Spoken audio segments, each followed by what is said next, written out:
Hello and welcome to the Daily Atheist Morning Show. It is Tuesday, the 24th of November, 2020. I'm your host, the amazing Super Chris. Thank you for joining me on this in this ungodly hour. Anyway, thank you for joining me. My co-host Andy Hall will be joining me in just a second. We're going to talk about Typhoid Trump and his sort of concession. And we've got other things to talk about. Andy's got a list. He's got a list. You know how Andy is. He's got a list. Religious stuff. Anti-religious stuff. We're going to talk about that. Nokasuchi's off sleeping. He's sleeping right now because he was up debating Christians all night.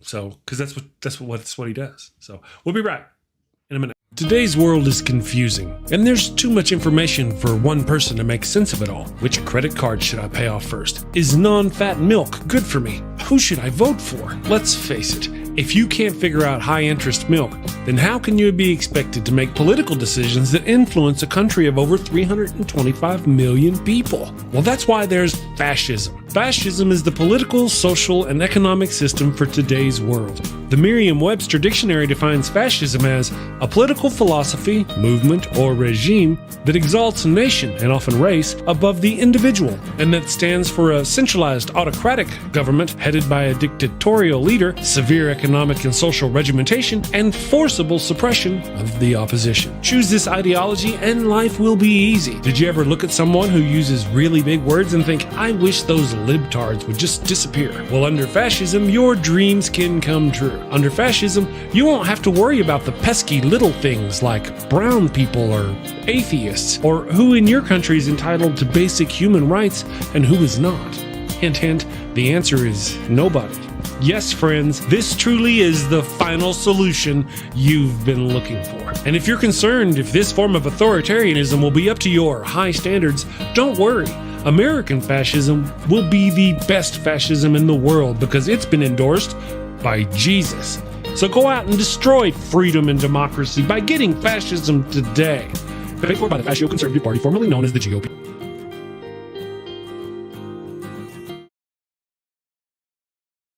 Thank you for joining us. I hope you had a great Monday. Tuesday is here. We're halfway to the Wednesday thing and getting nearly to Thanksgiving. I'm excited about the Thanksgiving thing. Sort of, kind of. I am. Anyway, hi, Andy. Good morning. How are you doing, buddy? Today is Tuesday. The Oxford Dictionary has stated that one of the big words for 2020 is Blur's Day. And so now I have to keep an eye on my iPad to make sure I not only know the day of the week at the beginning of the show, Chris, but throughout the show too, to make sure Tuesday doesn't become Blur's Day. So today is Tuesday, November 24th. I do the same thing. I hate it when I do it and you're like on the weekend. I'm like, hello, it's Friday. And then they're in the chat going, oh, it's Thursday, dude. And I'm like, yeah. My brain, it hurts right here. Good morning, everybody in the chat, the damnation, all you wonderful people. Thank you for joining us. Critical Cripple, remember Sammy Jenkins? I saw you say something about something. I didn't get my glasses on. I'll go look in a second. Paul Camish, good morning. I hope you're having a great day. We've got a lot of wonderful people. Sean Alexander, we're streaming to the 3 YouTube channels, 20 Facebook pages and groups, the Daily Atheist Morning Show podcast live, Twitch, Twitter, and Discord. I think we should familytreason.com. I think we should set up a fund for Paul so that we can get him a biplane, or maybe like one of those a nice old-fashioned World War I era biplane, because I know he's a pilot and he's shown he showed at least one video. I think it was on Facebook, and so I think that would be pretty cool. Paul, would you dig a sop with snipe or sop with can? Right. You know what I'm talking about. I do. I'd love me a pup, man. That'd be some fun right there. I'd probably kill myself. What happened to Chris? He bought himself a plane. He thought he could fly and he crashed. And so when planes were first being used in World War I, I'm sure Paul already knows this, and people in the chat, is that they were just being used to observe the battlefield, and then pilots started throwing bricks at each other. And then taking handguns out, and that's how the development of warfare in the air started, throwing bricks. I played Red Baron 3D, a video game, for years, man. Me and my twin brother, we actually won. We were part of the team that one year won the Red Baron 3D World Championship. We kicked names and took ass. It was good. World Championship. Yes, wow. Yes. You know, Yeah, go ahead. I was hoping that Knock would be here today, and I'll tell you why. Is because there's nothing worse, Chris, than it's bad when I'm wrong about something, because there occasionally I'm wrong about something, but it's worse when I'm right about something, because I have so little in my life. I have so little in my life that I like to just let people know how right I am when I am right. So I remember that Knock, you and me, were talking maybe a month or two ago about whether or not Trump was going to be in the White House in 6 months. And I was the only one out of the three of us who said he wasn't going to be in the White House. So evidence seems to be pointing towards the fact that Mr. Trump will not be in the White House after January 20th. I'm excited about that. That's how it's starting to look. Yes. Are you excited about that, Andy? You look a little excited. There's color going to your face. I don't even have the filter on today. You don't even have the filter on today. No. Well, I think my pasty alabaster skin is my brand, to tell you the truth, Chris. Good point. You could be right. Let me I'm looking to see, checking the chat here. Sammy, you're gonna have to be more specific, brother. I got like 100 bazillion things going on Facebook. So I just, I made a post the other day, and the wife, we're like, oh, that's funny, that's hilarious. And then we're like, well, there's like this uber left that really might not like it, and I might end up getting canceled. And we're like, do it anyway. So maybe he's talking about that, and I'm suddenly canceled. Tap, tap, tap. You still there? Well, you never know. I was thinking about how to structure jokes myself, and there's nothing worse than listening to a comedian talk about how to write a joke. But yes, it is doing memes, and I have a particular lane or a series of lanes that I work at comedically, and that guarantees me to have the least amount of trouble with the people who I like, and it gives me I allow myself to attack certain memes. And see, it's horrible, Chris. It's horrible. No one wants to listen to a comedian talk about how they write jokes, unless you're another comedian, right? And then they're going, you're just full of crap and you're not funny. So yeah, so I'm just gonna say, do your memes. You're doing fine. Do my memes, yeah, do your memes. During the Corona plague, I have become quite the meme lord, or at least the thumbnail lord. I lord over the rest. I'm like, look at your shitty thumbnail and your shitty thumbnail. This thumbnail is gold. I don't want to boast, but allow me to boast, since it's apparently Andy giving himself fellatio this morning. Yes. I had the number one. If you were like a couple of years ago, if you were going to Google atheist meme, my meme was number one, and it was number one for a good portion of time too. There was definitely a point that I was cranking out memes on the regular, and because I just found them fun. That's what I did. I found them fun. Well, that's cool. I don't think I want to become known as the person who put Chet on the face of a woman. But I get you. That's cool though, that your meme can go on and become so popular. I mean, I like the idea of it going. I just don't figure it go. I guess I'm new to the viral stuff. Oh yeah, people watching. I had a video go viral this morning. First time it's ever happened for me. It's just kind of tiny viral. It's not like viral for real channels. I mean, I look up and I got like 500 views within an hour and a half on a single video. That's a lot for me. So I was like, woohoo. Just throw that out there. Yes, it becomes an interesting discussion too, which is almost as boring as talking about how to write a joke is about how to make it go viral and what viral means. True enough. Because I've written posts on my blog, Laughing in Disbelief, cheap plug, that have gotten hundreds of thousands of hits. People have read. Rub it in, Andy. But the thing is, it's like there's different levels of virality, right? So I would say that definitely there is and in fact, for people who would go, well, what do you mean you don't have millions of hits on that thing? That there are different levels of virality, and for me, for you, that's definitely virality. For me, I wouldn't even think about my humble YouTube channel getting hundreds of thousands of hits on anything. Now, I would be gobsmacked. if I may use such language on the Daily Atheist Morning Show. But yeah, I there's don't there's know. definitely different levels of virality. Yeah. Yeah. Well, all right. So but speaking of virality, one of the things that, but Typhoid Trump yesterday White boy Trump. made a tweet. Now, you already talked about the GSA and how Well, let's he's talk about the GSA a little bit more. okay. Because Okay. because there might be people just waking up and not realizing that the General Service Administration who administrator's name is Karen McBecky. Yes, that is a joke. I know her name isn't Karen McBecky, but if you look at her face, she looks like some cul-de-sac mafia person who's Which waiting. brings us to that meme. Who looks like she's waiting to, call the cops on anyone who has a different color skin than she does.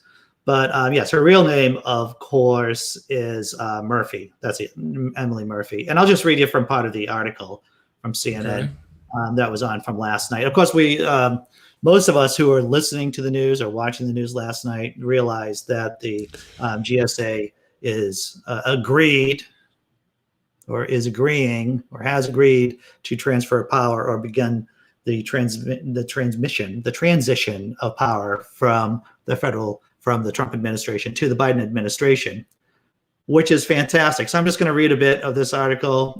First on CNN, key government agency acknowledges Biden's win and begins formal transition. The General Services Administration has informed President-elect Joe Biden that the Trump administration is ready to begin the formal transition process, according to a letter from Administrator Emily Murphy, sent Monday afternoon and obtained by CNN. The letter was the first step the administration has taken to acknowledge President Trump's defeat, 2 weeks later after Biden was declared the winner of the election. Murphy said she had not been pressured by the White House to delay the formal transition and did not make the decision out of fear or favoritism. Quote, please know that I came to my decision independently.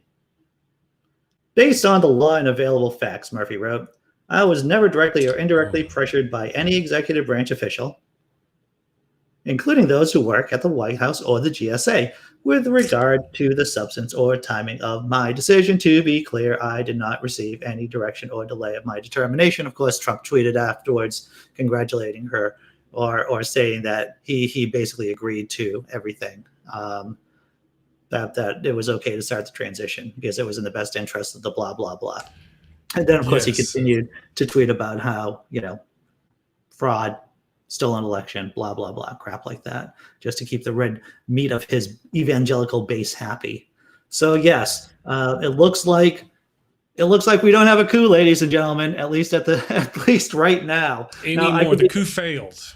I could be eating crow in a week or two, but it becomes much more likely right now that Trump is going to be president of the United States after January 20th. His attempt at a coup, his attempt of getting state legislatures to elect their own electors against the will of the people has failed. And there are many reasons why that's failed, why this is not the election of 2000. But long story short, it looks like Joe Biden gets to mess up the country for at least 4 years. But at least he'll do a better job than Trump, and he will rectify and rescind many of the executive orders Mr. Trump did during his 4 years in office. And maybe we'll actually get a grip. Maybe we'll actually get a handle on this COVID-19 thing. And I'm going to try something here, Andy. Let me try this. I'm going to see if it works. I'm going to try to play this video that I made yesterday, one of my shorts. I hope everybody can hear it. It has to do with Trump and his concession concerning this woman. Hey, Daniel Bennett, thank you for the $2 of support to the channel. Very much appreciate that. Awesome sauce. Thank you for the sticker. So let's see if it's going to work. I hope everybody can hear this. Here we go.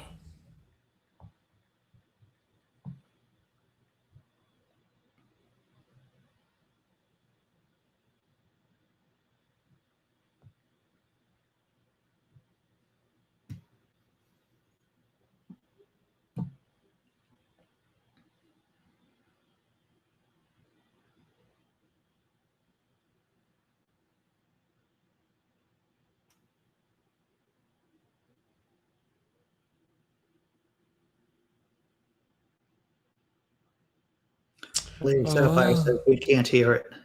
We can't hear it. That's quality gold right there, and they can't hear it. Okay, all right, all right. Un moment. Give me 1 second, because I don't mind watching it again. Let me. Oh, that's not it.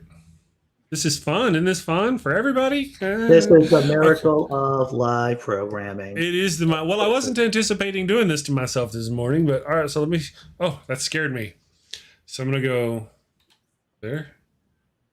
Okay, and now I'm going to go there. Can you hear it, Andy? I cannot hear it. I do not know if the chat can hear it or not.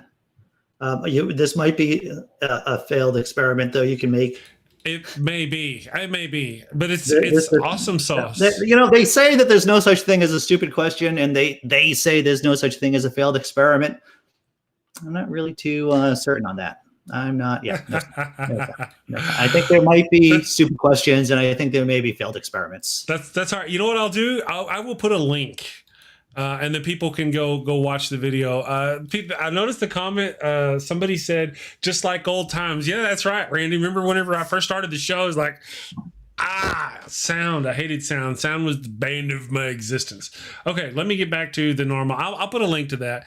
Anyway, essentially what I was saying in that video is that Trump comes out and he says, oh, well, it's been so hard on this poor woman and her family. Oh my goodness, we've got to stop this. So I'm gonna go ahead and let her start the transfer because they're just so hard on her. Yeah. And I'm pointing out that the only reason why he did this is because they just dropped Michigan and there's nothing he can do now to win. Nothing. It's impossible now to win. His chances are completely, utterly gone. There's no way. So within hours of that, he suddenly concedes, but he's trying to make it seem as though he's a good person and he's looking out for this victim. Yeah. That's what the video is about. Well, yes. I mean, there are definite ways he could be a lot more he could be ungracious, even more ungracious than he is now, and maybe that's not the right word, but he could be a lot more stubborn than what he's doing. He didn't have to tweet anything about supporting the GSA or Karen McBecky there, but he did. So once again, Trump is showing some sort of prudence, showing some kind of self-restraint on this, and that's just out of self-interest too. I mean, he could have played this entire election, the actual election, the voting itself, differently, but he has shown some discipline in not, calling out the militias in force, in not fighting the, even showing more resistance against, let's say, this GSA thing. So there's been some kind of restraint on his part. Just because he has to. It feels like he has to. Only because he has to. Thank you, Paul Camish, for the £4.99 of support. He says, to go towards my new plane, or T for Chris. What do you think? I would like your opinion, Paul, if you have one. Snipe, pup, camel, tripe. I would have to say maybe the pup and the snipe would be my favorites. I'm just for people who don't know, don't worry about it. We'll move on. But just a thought. Anyway, so Andy has a list of other things that are not Trump. The non-Trump things. That's right. The non. Well, I saw this article on. When I wake up in the morning, I get my cup of coffee, and then I go through my news feed, and my news feed typically involves BBC News, CNN, NPR, Reason magazine, which is a libertarian kind of magazine. And I just go through my iPad and just look at the stories. And I found this kind of misnamed article from BBC about Charles Darwin. His notebooks worth millions have been lost for 20 years. And really the high and the low of this, ladies and gentlemen, is that they're assuming that they've been stolen at this point. But I get ahead of myself. Let me start from the top.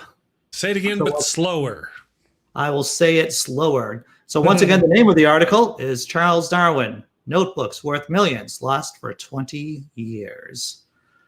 Cambridge University Library has announced that 2 notebooks written by Charles Darwin, worth many millions of pounds, have been missing for 20 years.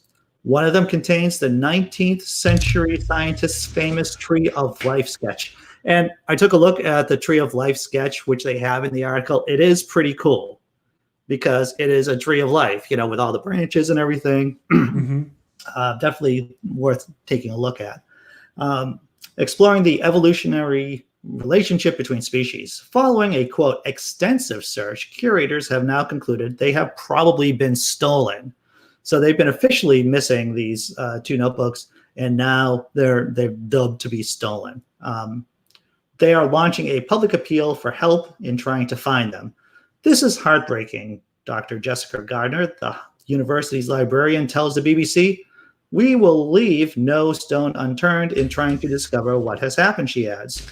The notebooks were last seen in November 2000 after, quote, an internal request, unquote, to remove them from special manuscripts storeroom to be photographed. So they haven't been seen for 20 years. Mm.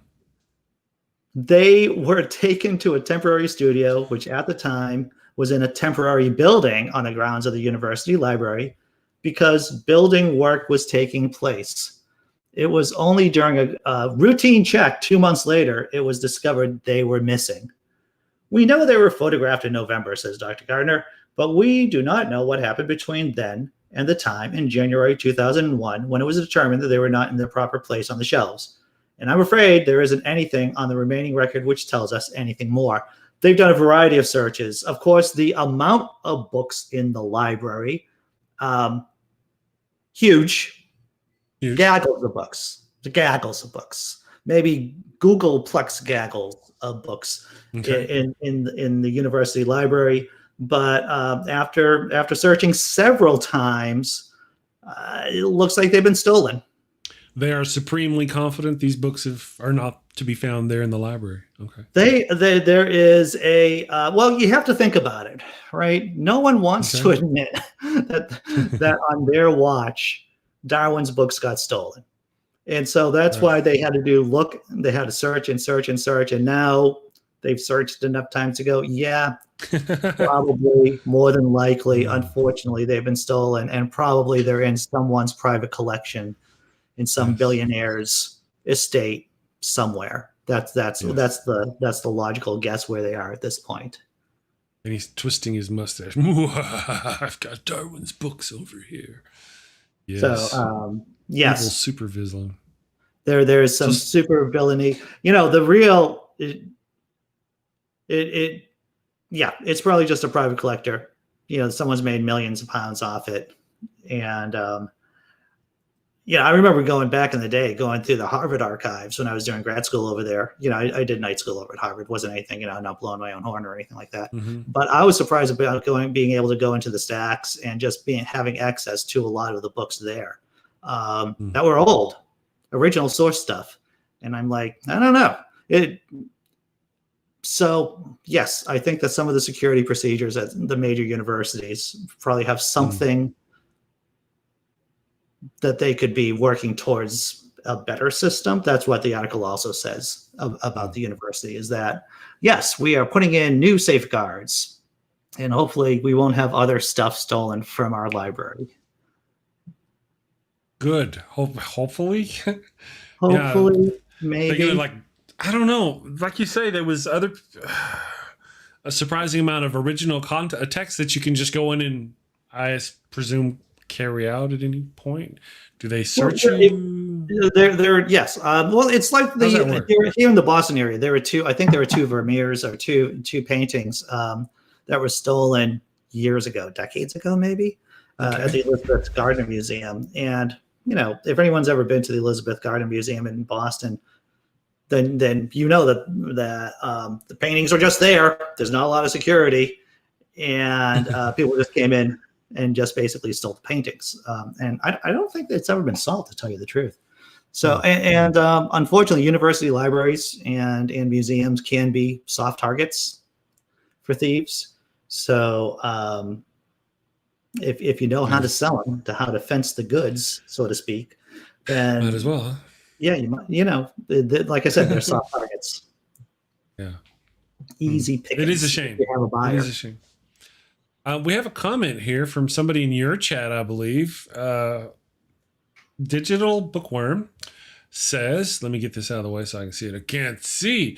More likely, they were burned by a zealot. Some zealot stole Darwin's crap and burned it because they're nutbags. I think that's that's always a possibility. That they end up somewhere in the Creation Museum. As someone's like playing pin the tail on the Darwin with the Tree of Life there. There's always that possibility. But people seem to be more, it's interesting whether or not people are more motivated in this circumstance by greed or by zealotry. If we ever find out who they are, I'm willing to guess that it's more a profit motive to get those books. But you're right; they could be burned. They could be just gotten by a zealot of any religious affiliation, fundamentalist. Mm-hmm. Who believes the world was made in 7 days or 6 days and a day for napping for God. And they could be they could have met a nefarious end. That's what they could have been burned. Who knows? Crazier things have happened. Daniel Bennett, you want to join us? We still got a half hour. If you're available, pop in. Nokasuchi's sleeping. So he's sleeping it off. For a little bit. He's sleeping it off. Sleeping off, yelling at fundamentalists and Christians and stuff. The fundies. Yeah. Yeah. Well, somebody's got to be out there to bring reason to these barbarians. Wow. Strong language. Yes. You know what was trending on, I don't know if you saw this yesterday. This is just logic. A bit tangential, but it was trending on Reddit Atheism yesterday about the Psychology Today article of are Americans just stupid? Stupid. Yeah, I saw that. No. Actually, I had the author of the article, David, did on my channel, and we had a very nice half-hour, 45-minute conversation about whether or not Americans are stupid. And I made a 1-minute short based on our conversation. I posted that up yesterday, but of course, I had the whole conversation also on my YouTube channel. Are Americans just stupid, or in terms of an IQ quotient in comparison to other nations? His point, the high and low of it, of course, and the article's worth reading. It takes like 2 minutes to read, 3 minutes to read, if that. His point is that Americans, their IQ level is not lower per se than any other nation. It's just that we have institutions. We have an anti-intellectual culture here in the States, partly due to religion, of course. But yeah, we have an anti-intellectual culture that basically makes us act like idiots. Yes, and vilifies intelligence, education, vilifies the what they call them, the intellectual elite. Is that a term? That's still a term. The intellectual elite. When you look at and just tells you about the divide in this country, when we look at the incoming Biden administration as against to the Trump administration, right? So Biden administration, you got all these experts in the field who know things, who have decades of knowing things, and then you have the Trump administration. What's your prime quality? What's your qualification? Well, I'm loyal to Donald Trump, and I have little to no moral fiber whatsoever. Right. Those are the qualifiers. Those are the things. And so, as the transition happens, you can see like someone like John Kerry, right? Who has like decades of experience. And now he's actually the environmental ambassador to try to get a handle on this global climate crisis that we're in right now. Good job, John Kerry. Good job, Joe Biden. And I know the words when I say good job, Joe Biden. It just makes me cringe inside, Chris. It makes me cringe inside. But, I do want to give praise where praise is needed, where it is required. So. Okay. Well, yesterday Nokasuchi was giving him a little bit of praise about the public option in the healthcare and stuff like that. There are things I kind of have a hope, because Joe Biden was not my ideal candidate. He was not my first guy. I just gotta say it. He just wasn't. He wasn't even my second guy. He wasn't even my second guy. No. My hope though was that he would now that he had been nominated, and now that he's been the president, been elected the president, that the people who got him there, thus in the hopefully progressive to middle left, will help him move more left and take our advice, and he'll put left people in the right places to do the right things. That's my hope. Hope and prayers. Dear baby Jesus. There is no doubt that his team is going to be more qualified than the Trump team. And that there won't be this churn. There won't be as much of a churn with people. It won't be musical chairs with different positions within the executive branch of the government, of the federal government, like there was under Trump. So these are positive. These are positive things. Well, there's also, right now Biden has got a lot on his plate. He's got the virus going around, the pandemic at its worst it's ever been. This is the worst. It's horrible, horrible, horrible. He's got to fight that. And Trump, all the things that Trump is doing, his mad baby, angry baby. What'd you call it? You've used it before. I don't know. I say so many things. I don't keep track of my things that I say. You referred to him as angry baby, something in an article. Baby. Anyway, his angry baby shtick is he goes out and he's doing the scorched earth and just tearing down everything on his way out. Biden's going to have to address that, address the virus, and then on top of that, address the conservatives who are still going to fight him every step of the way, as if he's some kind of villain. What has made me feel exceptionally good about Donald Trump conceding, or at least this is as much conceding as he's going to do, and him losing the election, is that he knows, and the people around him knows, that if the vaccine and the virus, the timeline switch back like 6 months behind us. So in other words, if we had the virus breaking last year as against this year, and if we already had a vaccine, right, like by a 6 month window, then he probably would have won the election.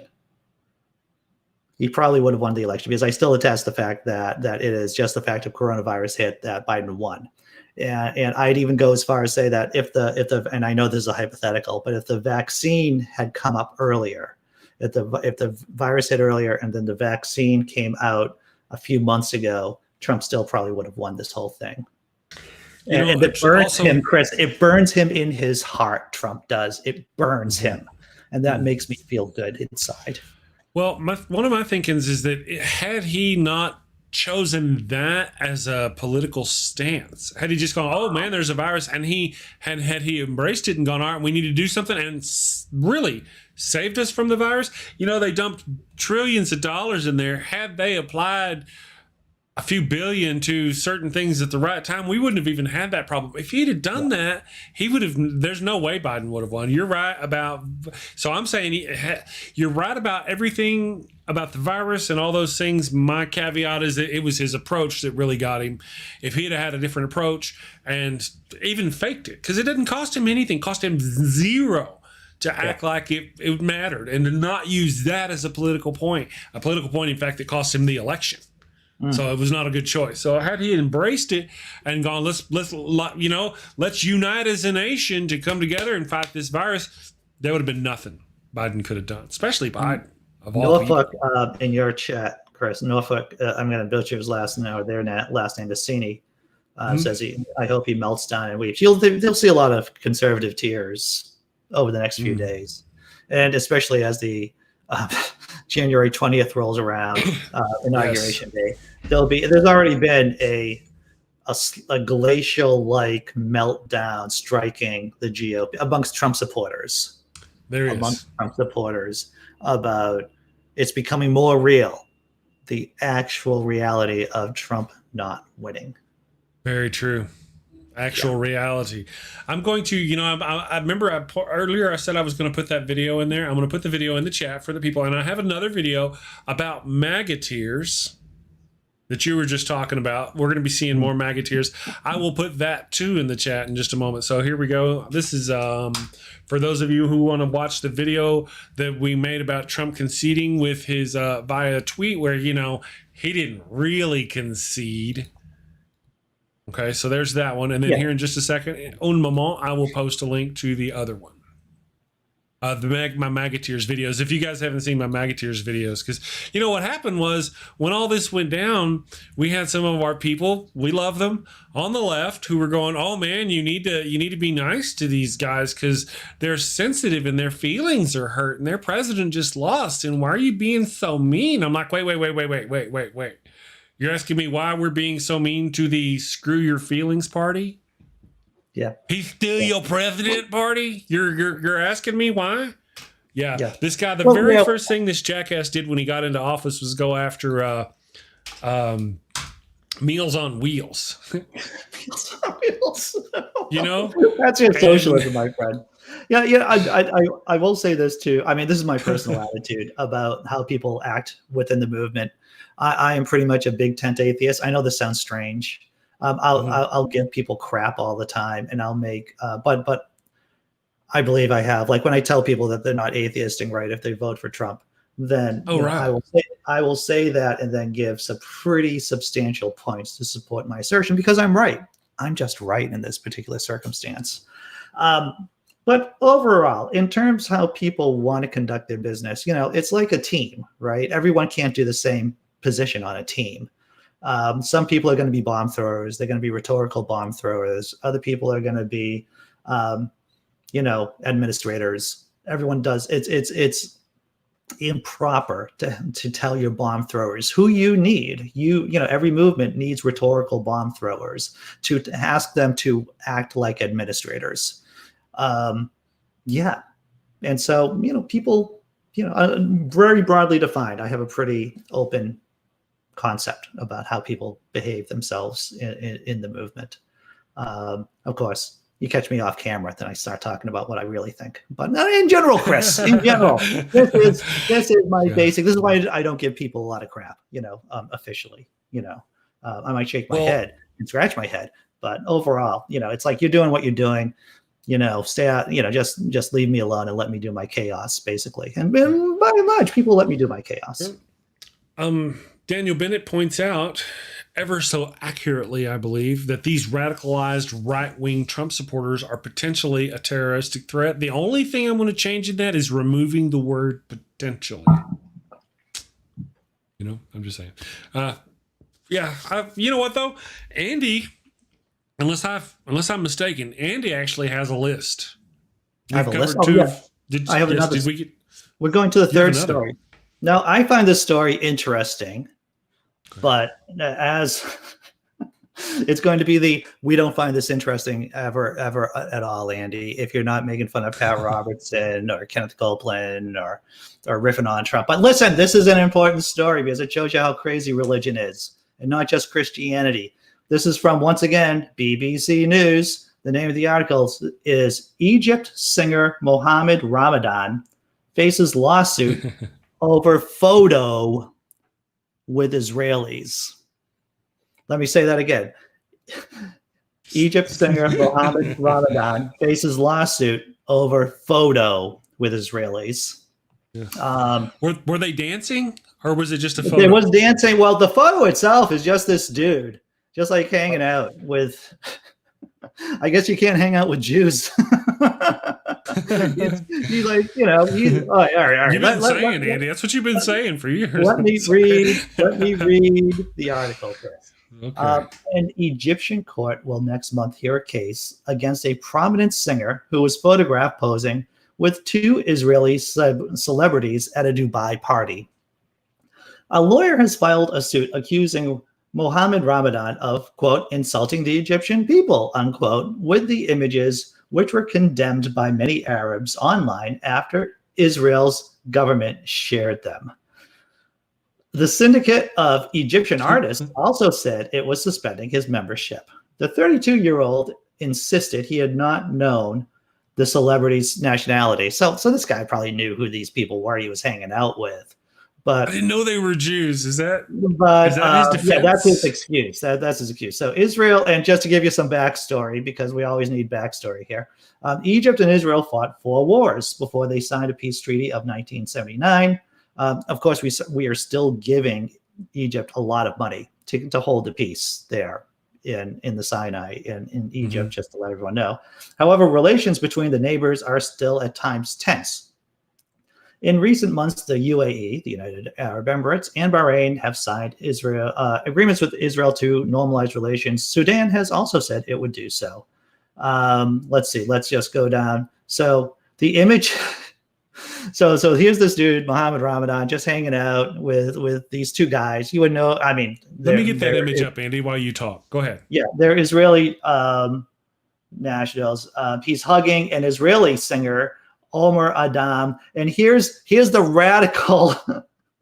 And here was the radical caption: "Quote: Art always brings us together."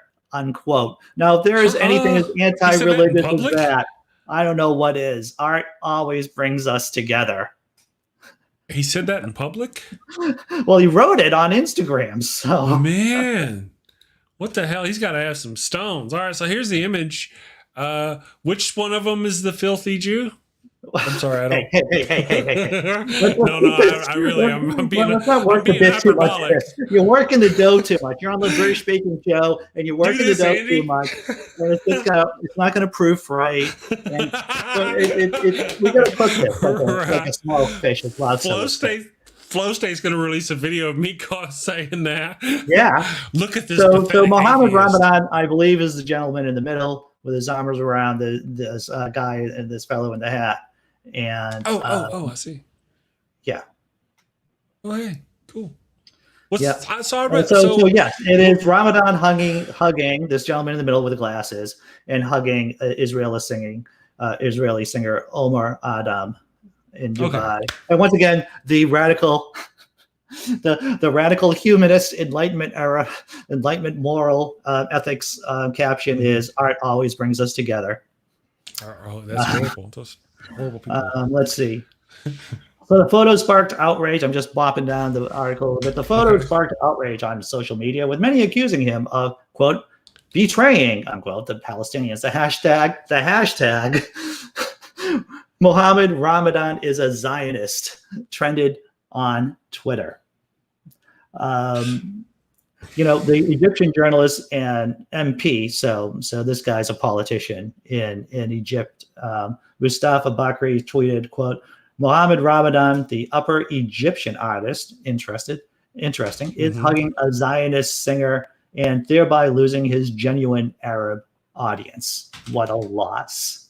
I feel like this is his Dixie Chicks moment, maybe. Remember the Dixie Chicks? Yeah. who went against their inbred, crazed audience during the Bush administration. Inbred, crazed audience. I gotta be honest. Mohammed Ramadan's his Dixie Chicks moment right there. Right here. I gotta be honest. I've never really understood, and maybe it's because I'm too far removed. It was never a thing when I was a child or even a Christian. I've never understood the hatred that so many people have for the Jews and vice versa, the Palestinians. I know there's a lot goes on over there. I just don't get it.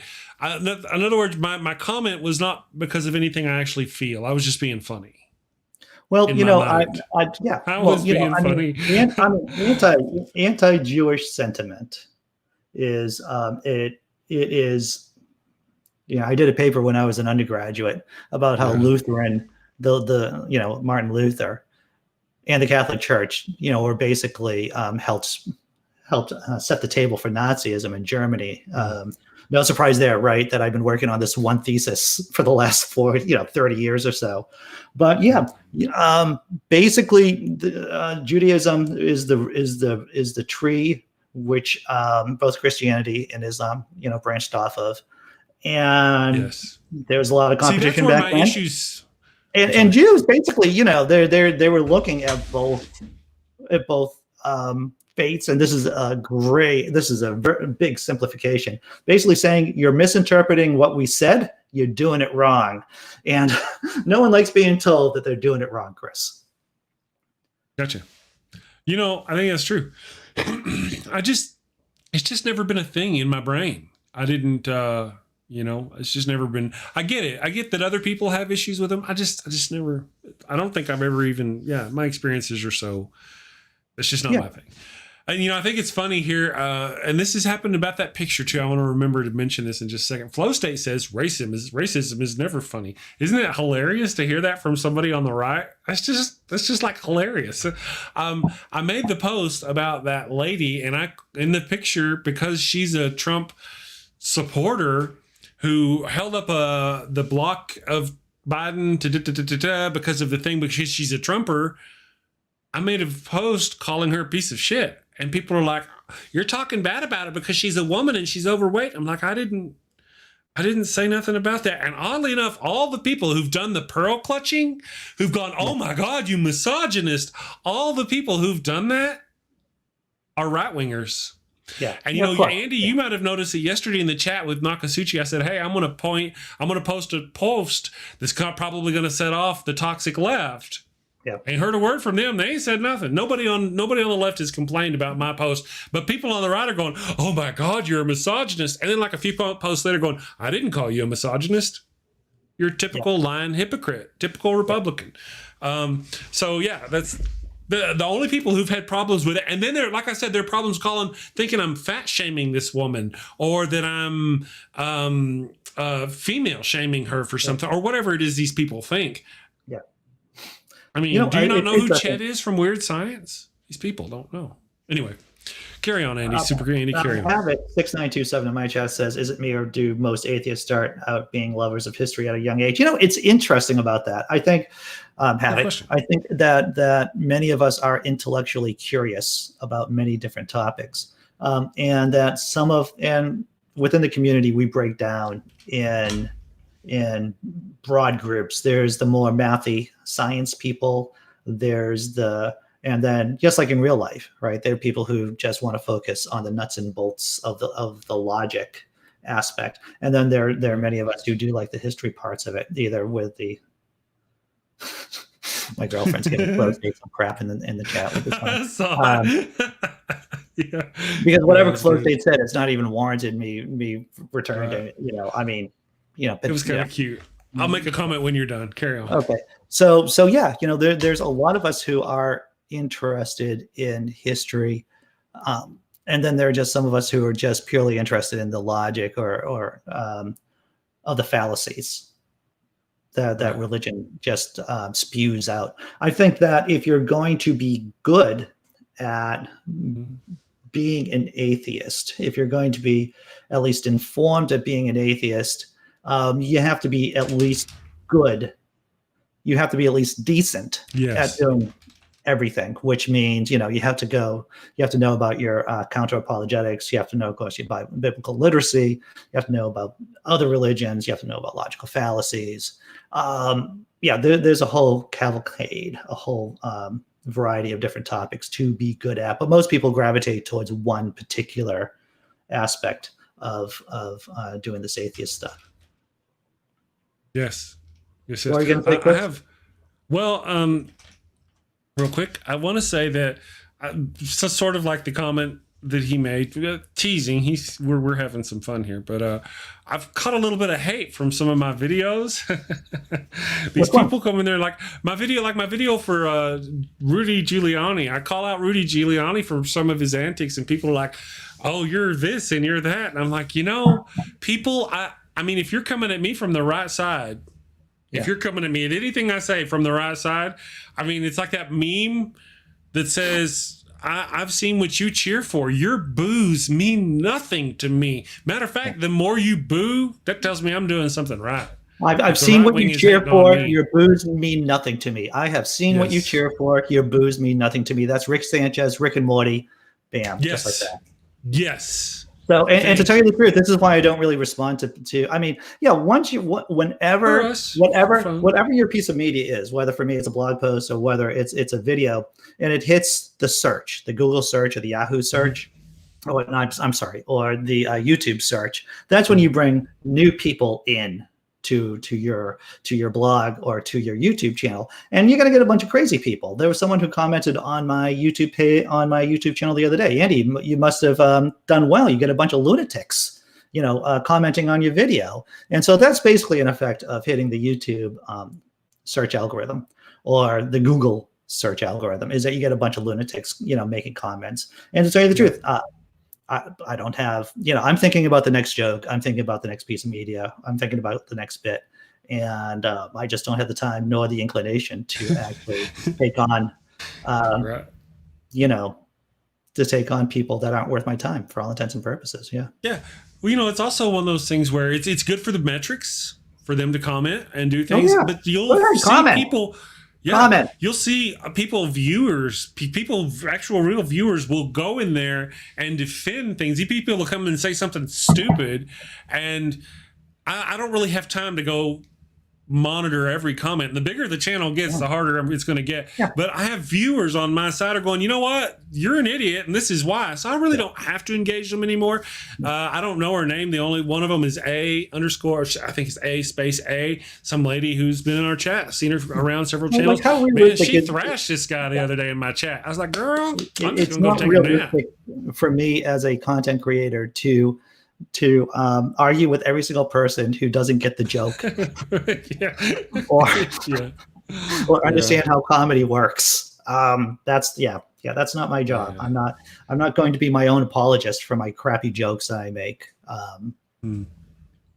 Good on you. Yeah. It's always lost if you have to stop and explain it. Yeah. And should we talk about Thanksgiving? Because we both decided that we're going to be taking the break on Thanksgiving. I think we should talk about Thanksgiving. Yeah, we should talk about Thanksgiving.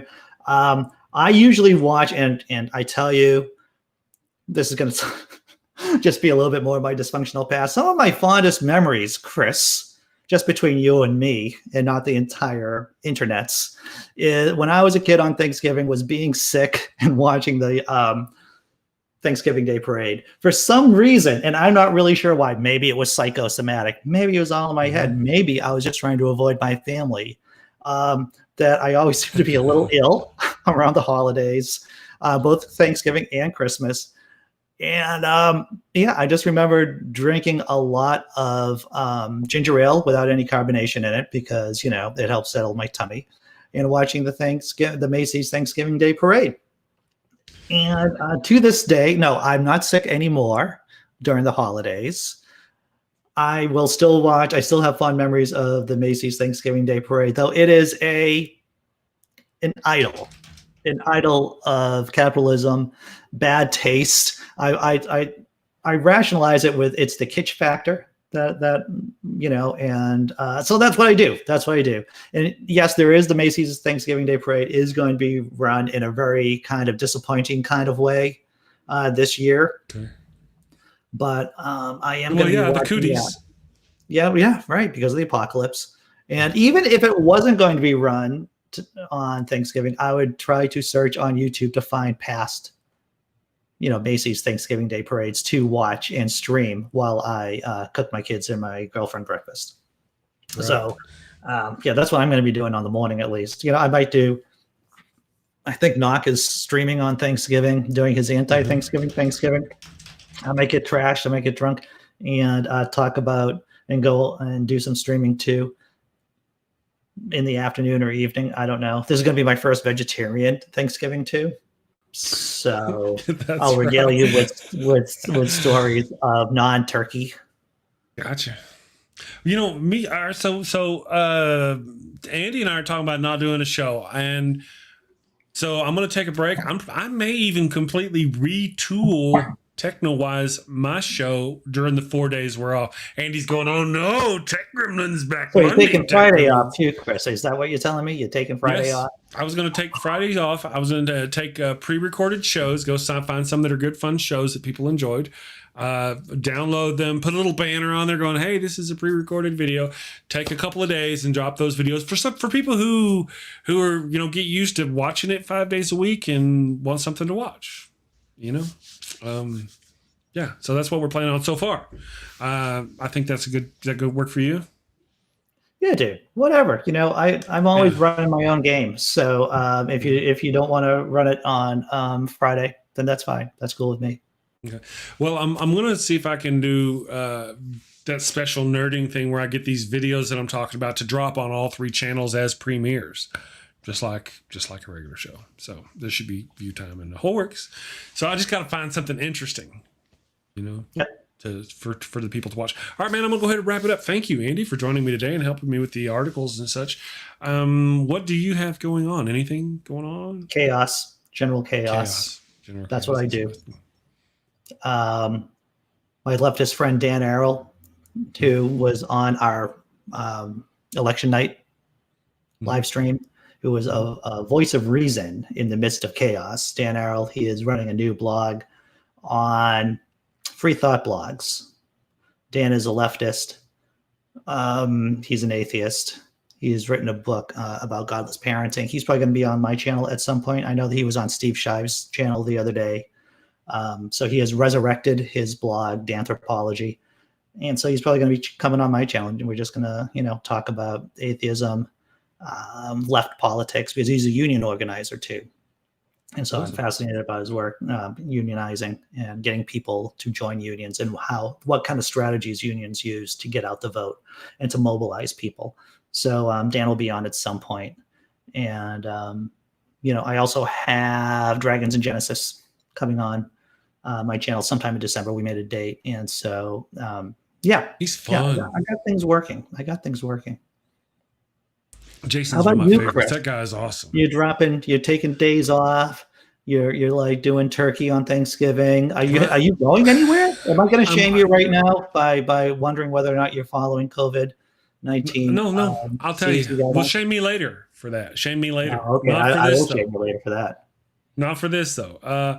For this, we're planning on just staying home, me and the wife, maybe doing a pizza, chillaxing, watching movies. Like I said, I'm gonna be doing my retooling the show, possibly doing other things. I've got plans. I'm going to be doing another show on another channel, creating stuff over there. I'm a busy person. I'm a busy man. So, but like I said, what I'm going to try to do is I'm going to try to take 2 videos, set them to go Thursday and Friday. We're going to take the day off and just be lazy. Now, the thing you and I are talking about, there's an inauguration coming up in DC, January 20th. And there is hubbub and rumor about me, the wife, and the daughter possibly traveling to DC, but maybe not. Most likely not. So that's why me and Andy were talking about it. Andy's going to travel shame me or virus shame me or something. But it probably won't happen. If it happens, then we'll worry about it. It's not going to happen. I think this is one of the few situations that I would be the voice of reason, but it might just be my psychosis saying that, Chris. It very much could be. Well, we'll see. We'll see as we get there. All right, man. Thank you very much. I appreciate you. Thank you to everybody in the damn nation, all you wonderful people. Thank you for watching. Have a great day. We'll see you tomorrow for Wednesday. It's going to be a fun one. We're going to watch that fascism commercial. Enjoy our fascism commercial. You have a great day. We'll see you mananas. Today's world is confusing, and there's too much information for one person to make sense of it all. Which credit card should I pay off first? Is non-fat milk good for me? Who should I vote for? Let's face it, if you can't figure out high-interest milk, then how can you be expected to make political decisions that influence a country of over 325 million people? Well, that's why there's fascism. Fascism is the political, social, and economic system for today's world. The Merriam-Webster Dictionary defines fascism as a political philosophy, movement, or regime that exalts a nation, and often race, above the individual, and that stands for a centralized autocratic government headed by a dictatorial leader, severe economic and social regimentation, and forcible suppression of the opposition. Choose this ideology and life will be easy. Did you ever look at someone who uses really big words and think, I wish those libtards would just disappear? Well, under fascism, your dreams can come true. Under fascism, you won't have to worry about the pesky little things like brown people or atheists, or who in your country is entitled to basic human rights and who is not. Hint, hint, the answer is nobody. Yes, friends, this truly is the final solution you've been looking for. And if you're concerned if this form of authoritarianism will be up to your high standards, don't worry. American fascism will be the best fascism in the world because it's been endorsed by Jesus. So go out and destroy freedom and democracy by getting fascism today. Paid for by the Fascio Conservative Party, formerly known as the GOP. Thank you for watching the show. A special shout out to my gold level Patreon supporters, Cindy Plaza and Ian Davenport. Thank you and have a great day.